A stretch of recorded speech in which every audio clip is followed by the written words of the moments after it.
Hello everyone, study focus with Ajit में आपका स्वागत है।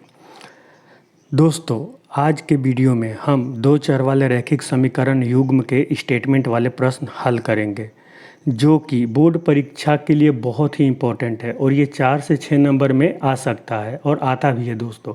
अतः आप लोग इसे ध्यान से देखना, समझना और जो समझ में ना आए वो कमेंट में हमसे पूछना, हम उसको सॉल्व करेंगे। आपके जो डाउट है उसको सॉल्व करेंगे। तो स्टार्ट करते हैं हम अपने आज के वीडियो।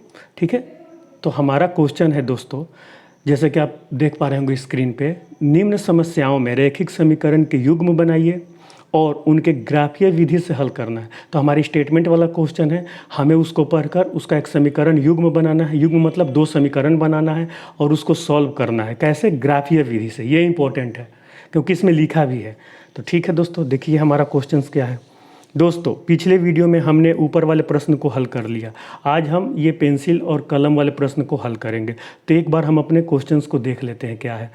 तो क्वेश्चंस दिया गया है दोस्तों, 5 पेंसिल तथा 7 कलमों का मूल्य ₹50 है। ठीक है, जबकि 7 पेंसिल तथा 5 कलमों का मूल्य ₹46 है। ठीक है, तो 2 कंडीशन दिया है, हमें दो समीकरण बनाने हैं। एक पेंसिल तथा एक कलम का मूल्य ज्ञात करना है। तो हम क्या मान लेंगे, एक पेंसिल का मूल्य X है तथा एक कलम का मूल्य Y है, और इस कंडीशन के हिसाब से अपना समीकरण बनाएंगे, उसको ग्राफ द्वारा हल कर देंगे। तो करते हैं दोस्तों, देखिए कैसे करते हैं।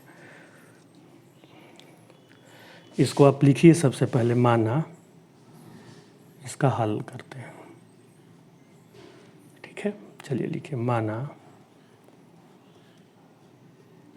माना एक पेंसिल का मूल्य X है,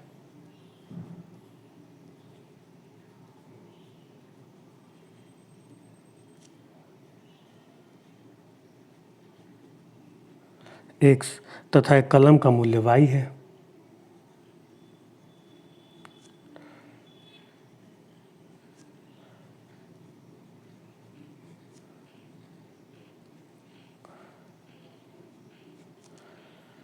चलो दोस्तों, रुपए भी लिख लेते हैं। ठीक है, या आप यहाँ भी चाहो तो रुपए लिख देना, क्योंकि X रुपए और Y रुपए है। ठीक है, क्योंकि हमारा मूल्य पूछ रहा है। ठीक है, अब देखो प्रश्नानुसार प्रथम शर्त से क्या कह रहा है। अब लिखते हैं प्रथम शर्त हमारा क्या कह रहा है। प्रथम शर्त से देखिए दोस्तों, हमारा प्रथम शर्त क्या कह रहा है। ठीक है, हम इसी को थोड़ा सा आगे कर लेते हैं, आप इसको देखना। ठीक है, और इसको यहाँ पे लगाते हैं ताकि हमारा कंडीशन, देखो दोस्तों क्या कह रहा है कि 5 पेंसिल तथा 7 कलम का मूल्य ₹50। तो हमने एक पेंसिल का मूल्य X रुपये रखा है, तो 5 का पेंसिल का मूल्य कितना हो जाएगा, 5X रुपये, तथा 7 कलम का मूल्य कितना हो जाएगा, 7Y रुपये, और उसका कुल मूल्य है ₹50। तो हम इसको एक समीकरण बना लेते हैं।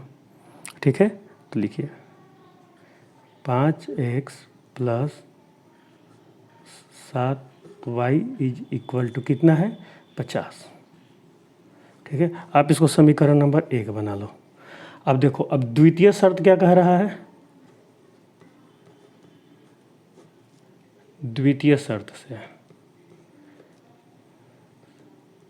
ठीक है, द्वितीय कह रहा है दोस्तों, कह रहा है कि जबकि 7 पेंसिल तथा 5 कलम का मूल्य, 7 पेंसिल का 7X हो जाएगा और 5 कलम का 5Y हो जाएगा। कितना है, 46। ठीक है, इतना तो हमारा बन गया कंडीशन 46। इसको हम समीकरण 2 बना लेते हैं। ठीक है, ठीक है, अब देखो, अब 2 समीकरण बन गए। जैसा कि हम जानते हैं, अब इसको हम क्या करेंगे, एक समीकरण 1 लेंगे। ठीक है, और उसमें X और Y की वैल्यू खुद से रखते हैं, और वैल्यू ऐसा रखते हैं जिससे कि दोनों का मान पूर्णांक हो, ताकि हमें ग्राफ खींचने में आसानी हो। हम फ्रैक्शन वाला मान नहीं लेते, मतलब हीन वाला मान नहीं लेंगे। जैसे कि देखो, अब हम लिखते हैं समीकरण 1 से। समीकरण 1 क्या है दोस्तों, इसको फिर से चाहो तो लिख लो, 5X + 7Y = 50। ठीक है, अब हम X और Y का मान निकालते हैं। चलो ऐसे करते हैं इसको।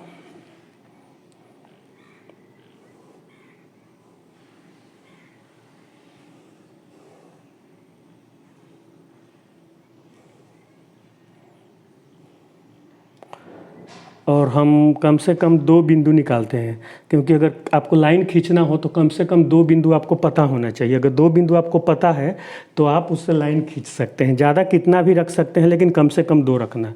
ठीक है दोस्तों, तो जैसा कि मैंने कहा आपसे, आप इसको देखो 5x + 7y = 50 में x और y का मान, हम जैसे कि x का मान कुछ रखेंगे और इससे y का मान इससे निकाल लेंगे इस समीकरण से। लेकिन आप ध्यान रखना, x और y का मान आप पूर्णांक में ही रखना, x का वैसा ही मान रखना जिससे y का मान पूर्णांक में आए, ताकि आपको ग्राफ खींचने में आसानी हो। ठीक है, आप कुछ भी रख सकते हैं, माइनस में, 0, +1, +2, कुछ भी। अब देखो दोस्तों, अगर हम अपना ये इक्वेशन देखते हैं, अगर हम यहाँ पे 0 रखते हैं x का मान, तो 5 × 0 0 हो जाएगा, तो 7y = 50 होगा। तो 7y = 50, तो y = 50/7, तो ये कटेगा नहीं, तो इसका मान पूर्णांक में नहीं आएगा। इस तरीके से हम 1 पे देखेंगे, 2 पे देखेंगे, तो 1 पे भी नहीं हो रहा है, 5 × 1 मतलब 5 हो जाएगा, +7y = 50, तो इधर 5 जाएगा, इधर से उधर जाएगा, तो ये 50 में से 5 घटेगा तो 45 होगा, जो कि 7 से नहीं कटेगा। इस तरीके से 2 भी हम चेक कर सकते हैं, 3, 4, 5, ऐसे आप चेक करते जाइए, ये माइनस में या प्लस में। तो ये 3 रखने पे दोस्तों सॉल्व हो रहा है, तो हम इसको 3 रखेंगे। चलो देखो कैसे, 5 × 3 15 हो जाएगा, तो 15 + 7y = 50, तो 7y = 50 - 15, ठीक है, जो कि 35 आएगा। तो 7y = 35, तो y = 35/7 मतलब 5 बार में कट जाएगा, तो ये y की मान 5 आ गया। होप दोस्तों ये सब आपको समझ में आ रही होगी। अगर कोई डाउट है तो आप बताना। जैसे कि देखो मैं बता दूंगा इसके लिए, एक के लिए। अब जैसे कि हम वैसे ही रखेंगे दोस्तों, 3 के बाद कुछ भी आप रखें जिससे पूर्णांक आए। तो अगर हम देख रहे हैं कि x का मान अगर हम 10 रखते हैं, तो 5 × 10 50 हो जाएगा, और ये 50 50 कैंसिल हो जाएगा, तो 7y का मान 0 हो जाएगा। जैसे कैसे देखो, अगर हम x = 10 रखते हैं यहाँ पे, तो आप इस समीकरण को हल करो। देखो आप ऐसे कर सकते हो ना कि 5 × 10 + 7y = 50, ठीक है। तो ये देखो दोस्तों, 50 + 7y = 50, तो 7y बराबर दोस्तों 50 - 50 हो गया, तो 7y = 0 हो गया, तो y = 0/7 = 0 हो गया, तो y की वैल्यू 0 आ गई। ऐसे ही हम हल करते हैं दोस्तों, ठीक है। देखो चलो, अब हम लिखते हैं समीकरण 2 से। ये हमारा रफ वर्क है, आप इसे काट देना, रफ करके काट देना। इसी तरीके से समीकरण 1 से हमने वैल्यू निकाल लिया, अब समीकरण 2 से निकालेंगे। चलो मैं इधर करता हूँ, समीकरण 2 से देखो हमारा समीकरण 2 क्या है दोस्तों, देखना 7x + 5y = 46, ठीक है। ऐसे ही निकालते हैं x और y की वैल्यू। आप भी बताओ कुछ हमें कमेंट में कि इसकी वैल्यू क्या हो सकती है, या अगर आपने इसको सॉल्व किया है पहले वाला वीडियो देख के, तो आप बताओ इसका आंसर कितना होगा। ठीक है, चलो हम लिखते हैं x और y, ठीक है। ऐसे ही दोस्तों इसका भी हमें x और y का मान पूर्णांक में रखो, ठीक है, चाहे निगेटिव हो, 0 हो या पॉजिटिव हो, ठीक है, फर्क उससे नहीं पड़ता, बस हमें दोनों का मान पूर्णांक चाहिए ताकि हम ग्राफ आसानी से खींचे। इस तरीके से हम देखते हैं कि अगर x का मान 0 रखेंगे तो ये पूर्णांक नहीं हो रहा है, 1 रखेंगे, 2 रखेंगे, नहीं हो रहा है। लेकिन जैसे ही हम x का मान 3 रखते हैं यहाँ पे, तो देखो x का मान 3 रखने पे क्या होगा, मैं आपको दिखाता हूँ। जैसे कि यहाँ पे आप देखना 7 × 3 + 5y = 46, ठीक है। हाँ, तो 7 × 3 मतलब 21, 70 का 21 प्लस 5y = 46, ठीक है। तो अब देखो 5y बराबर ये 21 इधर प्लस में है, तो बराबर के दूसरे साइड में जाएगा तो माइनस में चला जाएगा। तो ये देखो 5y = 6 में से 1 गया 5, 4 में से 2 गया 2, 25, तो y = 5 आ गया ना।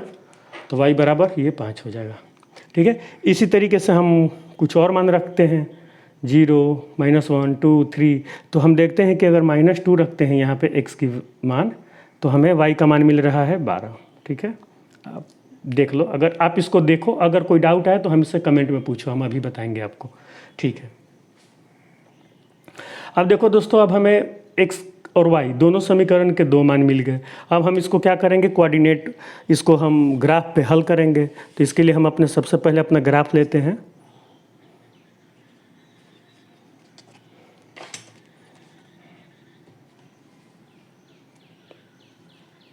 ठीक है दोस्तों, देखिए हम ग्राफ खींचते हैं। हमें ग्राफ में आपको जैसे पता होगा एक्स एक्सिस और वाई एक्सिस होता है। ठीक है, तो हम इसको एक्स एक्सिस और वाई एक्सिस खींचते हैं।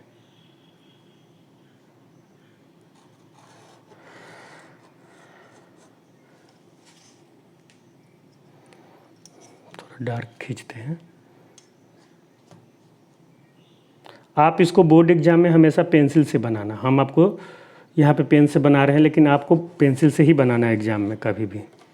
कभी भी कुछ डायग्राम हो, कुछ फिगर हो, एग्ज़ाम में हमेशा हम पेंसिल से ही बनाते हैं। ठीक है, चलो, तो ये आपको पता होगा कि ये हमारा एक्स एक्सिस होता है, एक्स प्लस, ये होता है एक्स माइनस। ठीक है, ये होता है वाई प्लस, ये होता है वाई माइनस। ठीक है दोस्तों, अब हम अपना पॉइंट देखते हैं कि हमारा पॉइंट क्या था। हमारा देखो पॉइंट इधर दिख रहा है आपको, एक है 3, 5, 10, 0। ठीक है, तो पहले 3, 5 देखते हैं कहाँ पे आएगा इस ग्राफ में। पहले चलो इसको मार्किंग कर दो, ये 1 हो गया, ये 2 हो गया, 3, 4, 5, 6, 7, 8, 9, 10 एंड सो ऑन। ये माइनस का 1, -2, -3। ठीक है, ऐसे ही ये 1, 2, 3, 4, 5, 6, 7, 8, 9, 10, 11, 12, 13। ठीक है, ऐसे आप लिख सकते हो। इधर -1, ये y में -1, -2, जैसे मैं लिख रहा हूँ, ये -3। ठीक है, ऐसे आप लिखते चले जाना। यहाँ पे रखूँ ताकि आपको भी दिखाई दे। ठीक है, तो हमारा पहला वैल्यू क्या था दोस्तों, 3 और 5। तो देखो 3 का मतलब हुआ एक्स एक्सिस पे 3 और वाई एक्सिस पे 5, जहाँ पे मिल रहा हो वो 3 और 5 होगा। देखो तो ये वाला है ना, ये है हमारा। ठीक है, ये चलो हमने इसको मान लिया P, और इसका कोऑर्डिनेट हो गया 3 और 5। और दूसरा क्या है दोस्तों, आप देखना, 3, 5 हो गया। दूसरा है हमारा 10 और 0। देखो ये 10 और 0 है, तो इसको हम 10 और 0 लेंगे। 10 और 0 का क्या मतलब हुआ, 10 का मतलब ये हुआ कि एक्स एक्सिस पे 10, मतलब यहाँ पे आ रहा है हमारा, और वाई एक्सिस का 0, मतलब कि एक्स एक्सिस पे वाई 0 होता है, तो इसलिए ये बिंदु हमारा हो जाएगा। ठीक है, 10, 0, तो इसको हमने क्यों मान लिया, 10, 0, 10, 0। होप दोस्तों आपको ये दिख रहा होगा। ठीक है, हाँ ऐसे दिख रहा है, हमने 10, 0 कर लिया। अब हमारा दूसरा पॉइंट क्या है, दूसरे समीकरण के लिए चलो इसको हम एक लाइन खींच देते हैं। अब इसको क्या करना, जब हमें 2 पॉइंट मिल गया ना, तो आप इसको दोनों पॉइंट को मिलाना। ठीक है, और एक लाइन खींचना है आपको। ठीक है, एकदम सही सही से खींचना, दोनों पॉइंट को मिला के एकदम उसके मिडिल में। कितना बड़ा भी लाइन खींच सकते हो। चलो, और इसका समीकरण लिख दो। इसका समीकरण क्या था, हमारा समीकरण एक देखो क्या है, 5x + 7y = 50। इसको लिख दो, 5x + 7y = ये 50 का ग्राफ है। अब देखो दोस्तों हमारा दूसरा क्या है, 3, 5 - 2, 12। 3, 5, देखो 3, 5 कहाँ आएगा, हम देखते हैं, x पर 3 और y पे 5, ये तो यहीं पे आ रहा है, कोई नहीं। ठीक है, ये तो रहने दो। तो एक पॉइंट तो हमारा हो ही गया, यहीं पे आ रहा है। इसका मतलब देख लो, एक चीज़ और देख लो, इसमें दोनों कॉमन आ रहा है, 3, 5, 3, 5, तो हमारा आंसर यही होगा। लेकिन फिर भी हम इसको ग्राफ खींचेंगे, -2 और 12, मतलब x का -2, देखो x का -2 इधर हो गया, ये हमारा हो गया, और 12 कितना हो गया, y का 12। ठीक है, तो देखो ऐसे ऊपर जाओगे ऊपर जाओगे ऊपर जाओगे, तो ये y का 12, मतलब -2 और 12 कहीं यहाँ पे आ रहा है, ये वाला बिंदु आ रहा है, तो -2 और 12। ठीक है, इसको हमने ये P क्यों माना है, इसको हम R मान लेते हैं। इस पॉइंट को। अब ये पी और आर को खींचना है क्योंकि ये वाला पॉइंट उसमें भी था। अब देखो पी और आर को खींचो मिला के। ठीक है दोस्तों, तो ये वाला इक्वेशन हमारा क्या था, दूसरा वाला, उसको इस पे लिख दो।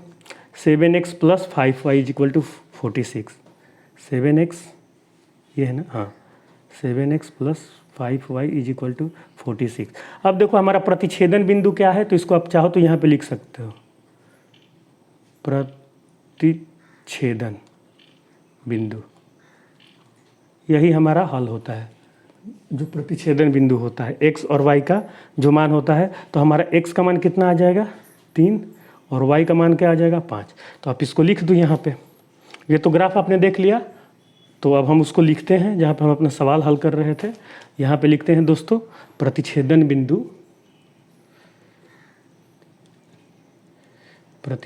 बिंदु का हमने नाम रखा था P, कितना है 3 और 5 है। अतः x = 3 और y = 5। इसलिए पेंसिल का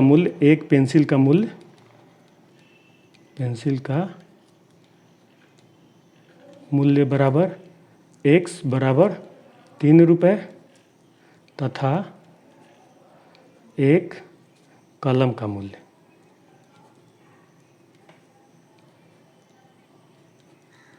y = 5 रुपये। दोस्तों ये हमारा सवाल हल हो चुका। वीडियो थोड़ा लंबा बना, लेकिन आप इसको देखना। अगर कोई डाउट हो तो आप मुझसे कमेंट में पूछना। और वीडियो अगर आपको पसंद है दोस्तों तो आप इसे लाइक करो। अभी तक आपने चैनल को सब्सक्राइब नहीं किया तो चैनल को सब्सक्राइब करो तथा अपने दोस्तों के साथ शेयर करना ना भूलो दोस्तों। Thanks for watching the video. मिलते हैं अगले वीडियो में।